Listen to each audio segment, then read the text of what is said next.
السلام علیکم ورحمۃ اللہ وبرکاتہ۔ خواتین و حضرات، اس سے پہلے بھی ویڈیوز میں شیئر کر چکا ہوں۔ آج ہمارا معاشرہ ایک بہت ہی سنگین مسئلے سے دوچار ہے۔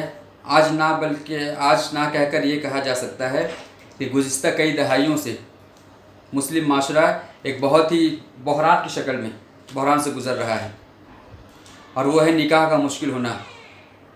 نبی کریم صلی اللہ علیہ وسلم نے فرمایا کہ نکاح کو آسان کرو، زنا کو مشکل کرو، لیکن آج مسلم معاشرے میں نکاح بہت ہی مشکل ہو چکا ہے اور زنا بہت ہی آسان۔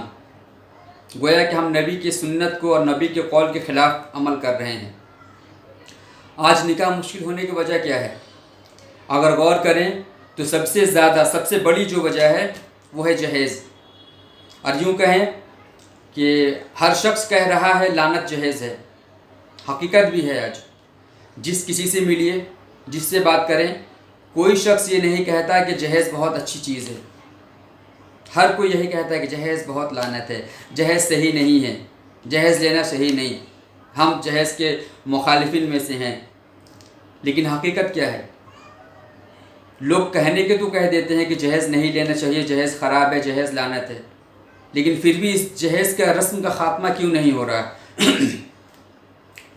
جہیز کا رسم کا خاتمہ کیوں نہیں ہو رہا؟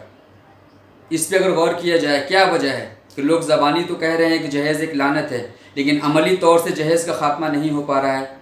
اس کی وجہ صرف ایک ہے، اور وہ ہے اسلام سے دوری، حدیث سے دوری، دین سے دوری، نبی کی سنتوں سے دوری۔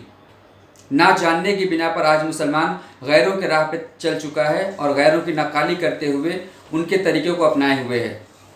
اللہ تبارک و تعالیٰ نے اس دنیا کو مومنوں کے لیے صرف اور صرف ضرورت پوری کرنے کی جگہ بنائی تھی، مگر آج افسوس مسلمان غیروں کے نقش قدم پر چلتے ہوئے اس دنیا کو صرف اور صرف ناجائز اور خواہشات، تمناؤں اور آرزوؤں کو پوری کرنے کی جگہ سمجھ لیا ہے، جو کہ کوا چلا ہنس کی چال اور اپنی چال بھول گیا کہ مانند ہے۔ تاریخ گواہ ہے، جن لوگوں نے بھی اس دنیا میں خواہشات پوری کرنے کی کوششیں کی، ان کی خواہشات تو پوری نہیں ہوئی، البتہ ان کی زندگیاں پوری ہو گئیں اور دنیا سے چل پڑے۔ غالب نے کیا خوب کہا ہے، ہزاروں خواہشیں ایسی کہ ہر خواہش پہ دم نکلے، بہت نکلے میرے ارماں لیکن پھر بھی کم نکلے۔ آج مسلمان غیروں کی طرح خواہش کے بے لگام گھوڑے پر سوار ہو کر زندگی گزار رہے ہیں۔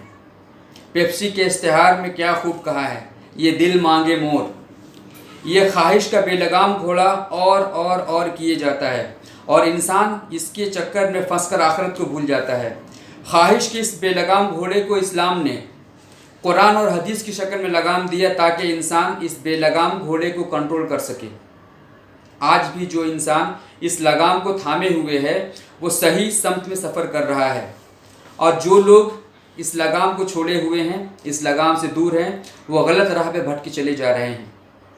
نتیجہ آج جہیز جیسے یوں کہیں کہ حرام، لگ بھگ یہ ناجائز ہے اور حرام کی شکل تک بہت سے علماء کے نزدیک یہ حرام بھی ہے، اور میں اگلے کچھ ویڈیوز میں بتاؤں گا بھی کہ کس طریقے سے، کس ذریعے سے اس کو حرام قرار دیا جا سکتا ہے۔ بہرحال یہ ناجائز ہے، یہ تو ہر کوئی جانتا ہے، کیونکہ جہیز نہ تو نبی نے لیا، نہ ہی نے اپنی کسی بیٹیوں کو دیا، اور نہ ہی ان صحابہ کے زمانے میں کبھی کسی نے جہیز کو لیا۔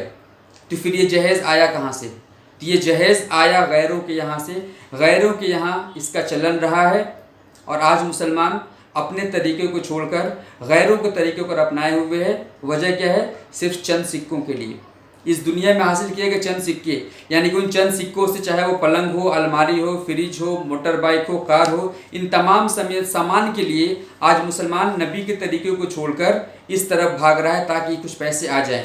اور جو میں نے ابھی بات کہی، انسان صرف خواہشات کے چکر میں پھنسا ہوا ہے۔ اگر انسان یہ خواہشات کو ختم کر دے تو آج یہ جہیز کا معاملہ بھی ختم ہو جائے۔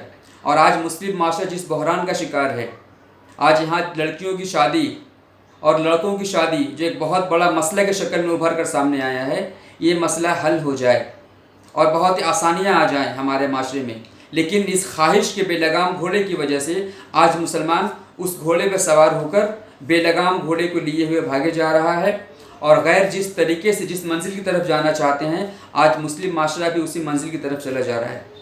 لہٰذا میری گزارش ہے اپنے نوجوان دوستوں سے کہ جب وہ نکاح کرنے جائیں تو پلیز قرآن و سنت کا مطالعہ کریں. شادی نبی کریم صلی اللہ علیہ وسلم نے کس طرح سے کی، ان کے صحابہ نے کس طرح سے کی، اس کا تھوڑا سا مطالعہ کر لیں. اس کے بعد پھر نکاح کرنے کے لیے آگے بڑھیں. اگر انہیں نظر آ جائے کہ نبی کریم صلی اللہ علیہ وسلم نے شادی میں نکاح میں جہیز لیا ہو، یا اپنی بیٹیوں کے نکاح میں جہیز دیا ہو، یا کوئی سامان دیا ہو، تو دل کھول کر جہیز لے لیں، قبول کر لیں، ایسی سنت سمجھ کر قبول کر لیں. لیکن اگر یہ ثابت نہیں ہوتا کہ نبی نے یا ان کے صحابہ نے، نبی کریم صلی اللہ علیہ وسلم نے یا ان کے صحابہ نے کوئی جہیز، ایک رتی ایک پیسہ بھی جہیز کی شکل میں لیا ہو، اگر یہ ثابت نہیں ہوتا تو پلیز برائے کرم نبی کی سنت کو پھر سے زندہ کریں اور ایک پیسہ بھی جہیز کی شکل میں لینے سے انکار کر دیں. یہ نہ کہیں کہ میری کوئی ڈیمانڈ نہیں، بلکہ منہ کھول کر انکار کریں کہ مجھے اس چیز کی ضرورت نہیں، مجھے نکاح کرنا ہے آپ کی بیٹی سے، بس بیٹی سے نکاح کریے، بیٹی کو ودا کریے، اور ایک پیسے کی بھی جہیز دینے کی ضرورت نہیں. آج اگر یہ چیز ہمارے معاشرے میں آ جائے تو آج مسلم معاشرے میں جتنی بھی برائیاں ہیں انشاءاللہ وہ آہستہ آہستہ اس کے ساتھ ہی ساتھ ختم ہوتی چلی جائیں گی، اور مسلم معاشرہ بہت ہی زیادہ خوشحال اور ترقی یافتہ بن سکتا ہے. تو میرے دوستو پلیز میں ایک بار پھر سے گزارش کرتا ہوں، اس بے لگام گھوڑے کو چھوڑو، اپنے خواہشات کو قربان کرو، اپنے ناجائز خواہشات کو قربان کرو، اور نبی کی سنتوں کی طرف زندہ کرو.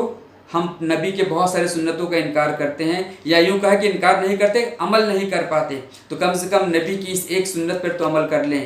شاید اللہ تبارک و تعالی ہماری اس ایک سنت پہ عمل کرنے کی وجہ سے ہماری باقی گناہوں کوتاہیوں کو معاف کر دے، ہمارے باقی جو سنت چھوڑنے کے جو گناہ ہیں ان کو اللہ تعالیٰ معاف کر دے اس ایک سنت کے عمل کرنے کی وجہ سے.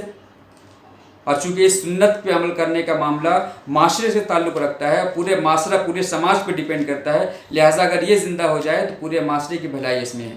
تو میں پھر سے کہوں گا میرے نوجوان دوستوں سے کہ آپ مرد ہو، اللہ تعالیٰ نے آپ کو مرد بنایا ہے، تو آپ اپنی اہمیت کو سمجھو، اپنی مردانگی کو سمجھو، جہیز کا انکار کرو، نکاح کو آسان کرو. وآخر دعوانا الحمدللہ رب العالمین.